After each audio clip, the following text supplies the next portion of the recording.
Значи, за да може да тръгне новото, трябва да се извади старото. Да. Ние затова БСП ги отстраняваме. Точно. Изпорениме на 12. Не мисля, че стана много дълбоко. Трябва да има дупка за вода, 30 см най-малко. Да остане. Сложим старата земя. Няма нужда. Слага. До тога. Още дълбоко да го правим? Още бе. 40 см трябва да остане, ние ще сложим трева отгоре за сенка да им прави. Аз мисля, че това е 60. Айде, стига. Най-малко 60. Така, достатъчно.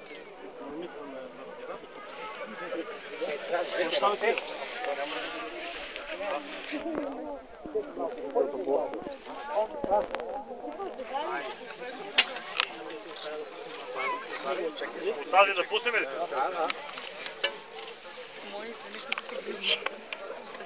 Чакай, че много трева има. Така.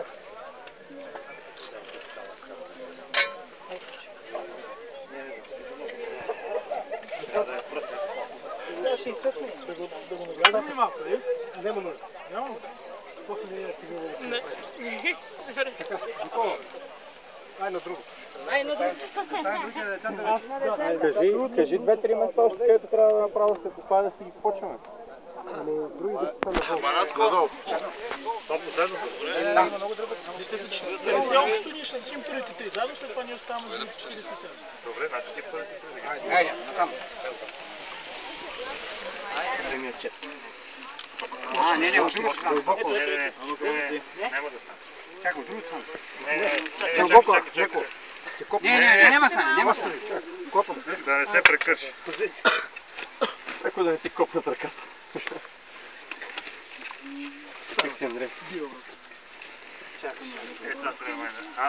Още. Дълбоко е, защото е било дърво и сме седили. Чакай.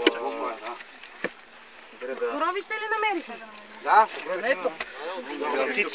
Лопатка да не щупим. Айде, готово. Айде, готово. Чек сега да го направи. Много живо от тази БСП. Това е хубав пример, хубав пример, че като посадиме нещо и не се получи, на другата година посаждаме наново и се получава. Това миналата година пак ние сме го посадили. Не се е хванал, сега го правим наново. Достатъчно. Дай го. Не изкарай. Не изкарвам.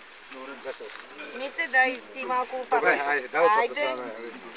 Не видя лопатата. Да почвам. Айде. Само да не се удари.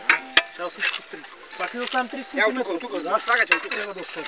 Няма да. Достатъчно. От тук сега малко да сложим. От другата страна. Ай, от тази страна. Понеже отгоре трябва да направим сенка с суха трева. И вода трябва да сбира. От тук. Дай сега да 30 няма. Там? Така, чакай. Никола.